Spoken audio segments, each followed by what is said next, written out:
Pessoal, bom dia, boa tarde, boa noite, dependendo do horário que você está assistindo aqui essa aula. Nós vamos começar agora com a teoria da ação, abordando aqui um dos temas mais trabalhados dentro da teoria geral do processo, que é a parte das condições da ação. As condições da ação é uma teoria que foi criada para analisar algumas questões que são extremamente necessárias para o desenvolvimento de uma ação, que sem essas condições estarem presentes em um processo, não tem como o exercício da jurisdição alcançar uma solução de mérito.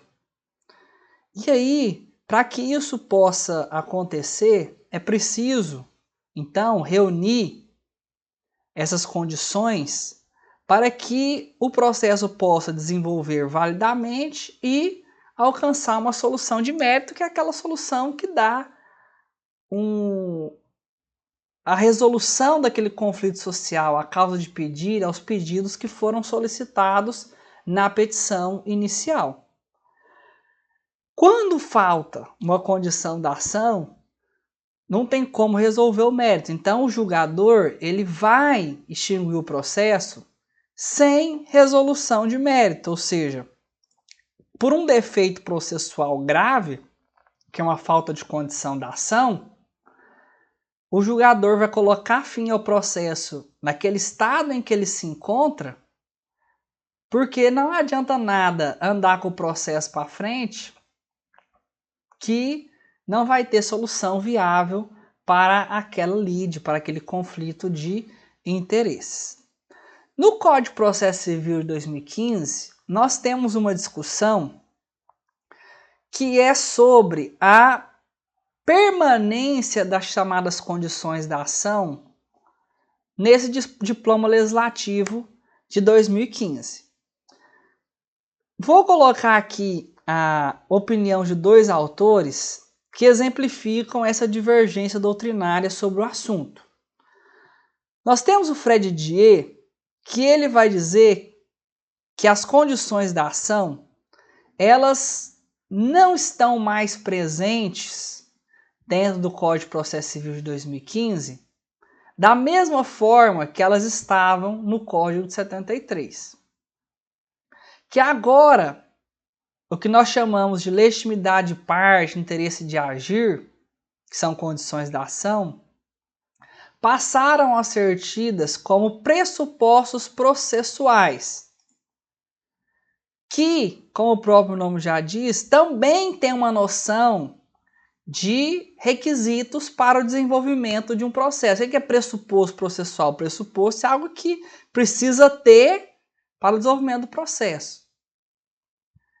A teoria da ação, da forma clássica em que ela se manifestava, ela deixa de existir no Código de Processo Civil porque nem a expressão condição da ação você vai encontrar mais no CPC de 2015, como nós encontrávamos no CPC de 1973.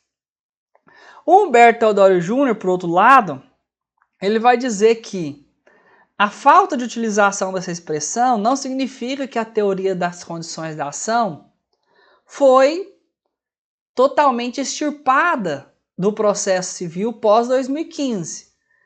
O que você tem, na verdade, é um tratamento sem dar o nome, mas que os efeitos continuam o mesmo. Da mesma forma que a falta de condição da ação levava à extinção do processo sem resolução de mérito no código anterior, passou a também extinguir o processo sem resolução de mérito no código atual. Que eu não chamo de novo mais, que já tem muito tempo, né? Não adianta a gente ficar chamando novo CPC durante o resto da vida. Veja bem, essa discussão aqui é uma discussão acadêmica, mas com poucos efeitos práticos.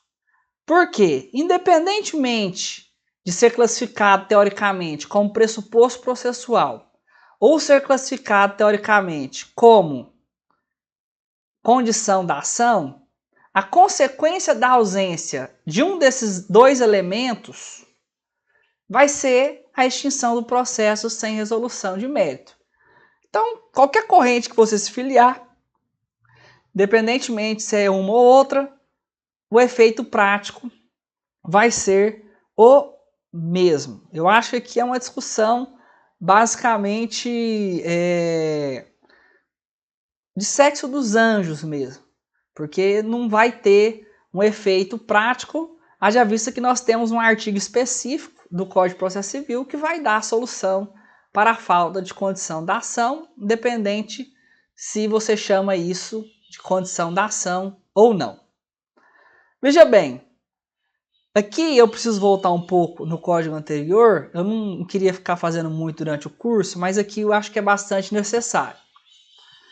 No código anterior, nós tínhamos 3 condições da ação, que eram a possibilidade jurídica do pedido, a legitimidade de parte e o interesse de agir. Tudo bem? O que acontece? O que é a possibilidade jurídica do pedido? É quando a pessoa entra com um processo, com um pedido que não tem como a prestação jurisdicional entregar esse pedido. Não tem como o Poder Judiciário entregar aquilo que ele está pedindo. Ah, a pessoa quer um terreno na Lua. Isso é um exemplo muito colocado aí nos livros de processo civil. Bem esdrúxulo. Mas tem alguns que aconteceram na realidade mesmo. Teve uma pessoa que entrou no Poder Judiciário pedindo que o presidente da República declarasse guerra aos Estados Unidos. Como que o Poder Judiciário vai obrigar um presidente a declarar guerra a uma nação estrangeira? Não existe previsão para isso, é impossível. A competência do presidente da República, é impossível o Poder Judiciário entrar nessa análise de declaração de guerra, celebração de paz. Isso é presidente da República junto com o Congresso Nacional, que autoriza, desautoriza e assim por diante. É um processo que o pedido é juridicamente impossível. Assim como, por exemplo, receber dívida de jogo, que é uma dívida moral, não tem respaldo jurídico.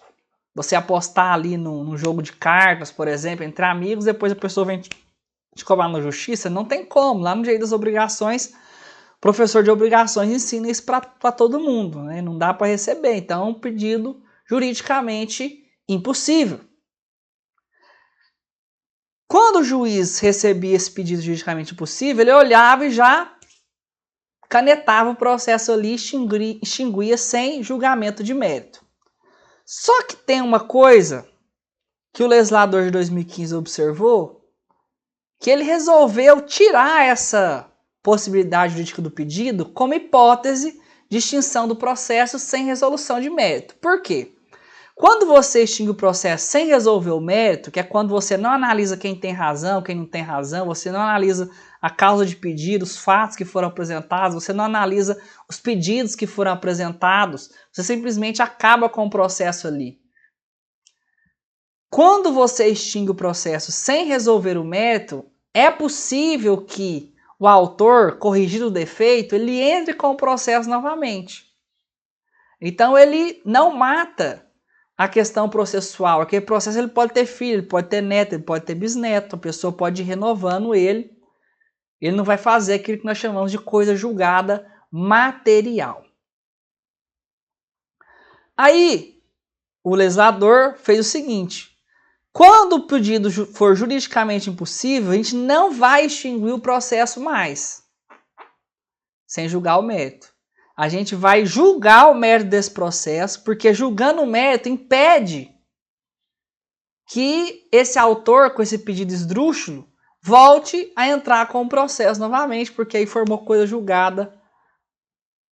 E aí é só, caso ele venha ainda insistir, você vai extinguir o processo novamente por conta de coisa julgada material. E aplicar, às vezes, até uma multa por litigância de má-fé.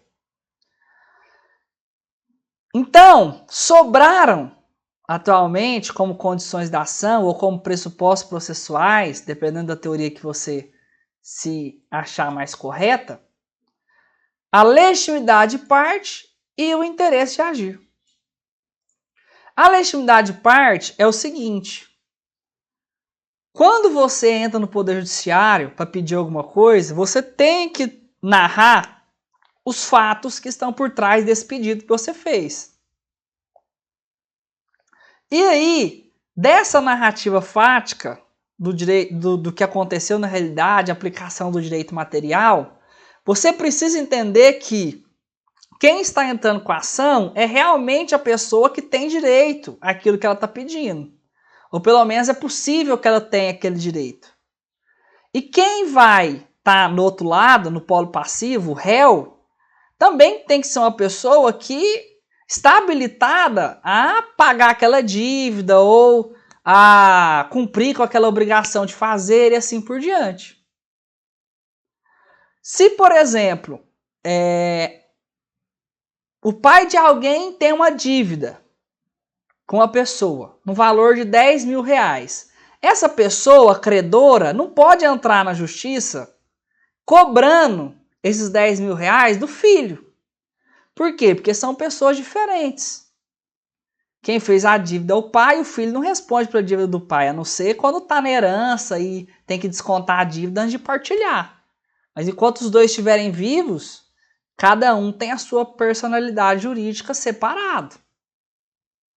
Só vai cobrar do filho se o filho for um fiador, se ele for um avalista, ele está garantindo a dívida ali do pai, assim por diante. Se a pessoa entra e começa a cobrar do filho, o que a gente tem? A gente tem uma ilegitimidade de parte. Quando é do lado do réu, a ilegitimidade é a passiva, porque está no polo passivo, réu é o polo passivo. Quando é o autor que não é titular do direito pretendido, a gente chama de legitimidade ativa, porque está no polo ativo, é o autor da ação. Assim como o filho do credor vai poder processar o pai, né, da outra parte, porque ele não é o titular da dívida. Ele não vai ser o titular. Então, cruzar isso aqui, o pai processa o filho do outro, ou o filho processa o pai do outro, não pode acontecer. Quem tem que estar no polo ativo é o credor. Quem tem que estar no polo passivo é o devedor. Você não pode cobrar o filho do devedor e você também, o filho do credor, não pode cobrar o devedor. Senão nós temos ilegitimidade de parte. Quando isso acontece, o processo, né? Ou ele precisa ser corrigido, e hoje é possível fazer essa correção ainda. Caso o réu fale que ele não é parte legítima, ele deve indicar quem é a parte legítima. E aí você faz essa troca, ou o juiz tem que extinguir o processo. Sem julgar o mérito, porque o que vai adiantar? Vai chegar e falar assim, ó, você não pode cobrar essa dívida, então o pedido vai ser improcedente, óbvio. Não adianta eu produzir provas e alegação final movimentar todo o poder judiciário. Tudo bem? Dentro da legitimidade de par, nós temos a ordinária e extraordinária. A ordinária é essa base que eu acabei de ensinar. Na relação jurídica, você tem um titular, você tem o polo passivo e o polo ativo. Então, quem é habilitado a fazer essas cobranças dentro do Poder Judiciário é quem é titular da dívida. Quem está no polo passivo é o devedor da dívida. Ou pode ser, às vezes, o avalista. Tá bom? Então, tudo isso tem que ser analisado. Agora, é possível em determinadas situações as regras processuais autorizarem outras pessoas para entrar com o processo no lugar? Isso pode acontecer excepcionalmente, que é o que nós chamamos de legitimidade extraordinária. Bem? Por exemplo, quando o Ministério Público entra com uma ação civil pública, uma tutela coletiva, não é que o Ministério Público ele é o titular do direito ao meio ambiente, ou do patrimônio público, ou da cultura, dos direitos culturais. Não. É a sociedade que é a titular, mas o Ministério Público vai representar essa sociedade ali em juízo através da ação civil pública. Ele tem legitimidade para fazer isso. Outro exemplo que nós temos lá no Código Civil é o condomínio, ou melhor, o condômino ele pode entrar para defender os direitos do condomínio. Então, se o síndico está lá dando bobeira, não corre atrás dos direitos do condomínio, de todos os moradores que moram ali, um condômino pode entrar na justiça para defender todo o condomínio. É a previsão que nós temos no artigo 1314 do Código Civil, não do Código de Processo Civil. Geralmente, essas legitimidades extraordinárias, elas vêm de autorização do direito material. Já vem lá do direito material, na tutela e assim por diante. O que a gente não pode confundir é a legitimidade extraordinária com a representação propriamente dita, estrito sensu, vamos dizer assim. Quando, por exemplo, você tem um menor, e aí a mãe vai representar esse menor no processo. Quem que é parte no processo? É o menor. Tá? A criança e adolescente. A mãe está apenas representando a criança ou adolescente ali. Ela não tem legitimidade extraordinária nesse caso. Ela é representante. É uma legitimidade ordinária, mas a parte legítima ainda não tem idade suficiente, então ela é representada por alguém. Pode ser o pai, pode ser a mãe, pode ser o responsável, o avô, a avó, o tio, quem estiver na guarda da criança ou do adolescente. Representação é uma questão de pressuposto processual. Legitimidade, para quem entende que é separado, né, as duas teorias, é condição da ação. Então, a legitimidade está muito relacionada com os fatos e a relação jurídica de direito material que está descrita nesses fatos da petição inicial. Representação é você observar se a pessoa tem condição ou não de figurar ali como parte dentro daquele processo. Tá bom? O interesse de agir é a condição da ação que vai dizer o seguinte: para você entrar com o processo, você tem que ter alguma utilidade com aquele processo e entrar com um instrumento processual adequado para aquela situação que você quer resolver, que é o binômio necessidade e adequação.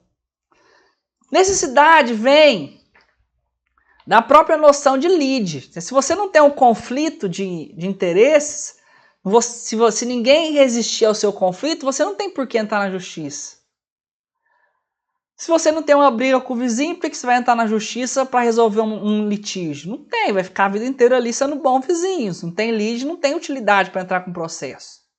Não avançou seu terreno, não faz barulho à noite, não faz nada, não tem lide, não tem conflito de interesse. Não tem pretensão resistida. Então, para você entrar com a ação, você precisa de ter necessidade, tem que ter uma utilidade naquilo ali. E escolher um instrumento adequado. Porque o processo ele tem o procedimento comum, que como o próprio nome já diz, é aquele mais utilizado, ordinário, mais completo. Ele tem, por exemplo, os procedimentos especiais, como mandado de segurança, as ações possessórias. Se você nunca teve a posse de um bem, como que você vai pedir uma reintegração de posse, que traduzindo é uma devolução da posse que você tinha? Só pode devolver uma posse se você perdeu. Se você nunca teve a posse, você não vai entrar com uma ação possessória. Se você entra com a ação possessória, você está sem interesse de agir porque está sem adequação do instrumento. Você está sem adequação do instrumento, procedimento especial. Então, o interesse de agir vai partir desse binômio. Ou você tem a necessidade e a adequação, ou você não tem interesse de agir. Não basta ser um ou outro. Vejam aí que eu coloquei até em negrito no material. É um e outro. Não é um ou outro, é um e outro. Porque precisa ter os dois, tanto a necessidade quanto a adequação. Então, quando a gente observa lá o artigo 485, lá do procedimento comum já, vai falar, o juiz não resolverá o mérito quando verificar a ausência de legitimidade ou de interesse processual. Possibilidade jurídica do pedido saiu daqui. O equivalente a esse artigo no código anterior tinha a possibilidade jurídica do pedido. Agora não tem mais. Porque agora julga o mérito. Você vai julgar o mérito, fazer coisa julgada material. Atualmente, para quem entende que nós possuímos as condições da ação ainda, sobraram então duas condições da ação. O interesse de agir e a legitimidade de parte. Tudo bem? Aí tem uma questão que é o seguinte: como que eu vou verificar a legitimidade de parte? É a partir das provas que são produzidas no processo ou é a partir daquilo que está narrado na petição inicial? A teoria que é mais aceita hoje é a teoria da asserção, que é justamente a segunda hipótese que eu acabei de falar. Você vai verificar as condições da ação a partir da narrativa que consta na petição inicial. Tá bom? Então, o autor da petição inicial, ele narrou ali os fatos. Eu estava andando na rua, e aí, atravessando na faixa, veio um carro, me atropelou, e agora eu quero uma indenização por dano material e dano moral. Beleza. Quem que é a parte legítima para requerer essa indenização? Bom, a pessoa foi atropelada, não faleceu, não falei que ela faleceu, se tivesse falecido seria a família, a parte legítima, mas ele está, suponhamos que ele esteja vivo, então a pessoa que foi atropelada. E a parte do polo passivo? A pessoa que atropelou, não é mesmo? Se da narrativa desses fatos eu identifico essas duas pessoas ali, e elas estão do lado correto do processo, então tá tudo certo. Tudo bem? Ah, mas ao decorrer do processo ficou comprovado que o réu não foi a pessoa que atropelou. Ele não estava dirigindo o carro que atropelou, ele teve uma confusão, não era o carro dele, fez uma perícia lá na filmagem, viu que a placa não era aquela, era outra placa, não era a placa do carro que se achou no início. Quando isso acontece, você não vai extinguir o processo sem resolver o mérito. Você vai extinguir o processo com resolução de mérito, porque a condição da ação, ela só foi observar a inexistência dela na fase de produção de provas. E aí você faz coisa julgada material e a pessoa que foi atropelada não vai poder processar a pessoa que ela acusou de ter atropelado ela. Tudo bem? Então vamos lá. Teoria da asserção. A gente vai verificar as condições da ação conforme a narrativa que consta na petição inicial. Se a inexistência da condição da ação for comprovada durante o processo, o caso será de sentença com resolução de mérito. Nós ficamos por aqui nessa aula de condições da ação. Na próxima a gente continua na teoria da ação com os elementos da ação. Até a próxima. Tchau, tchau.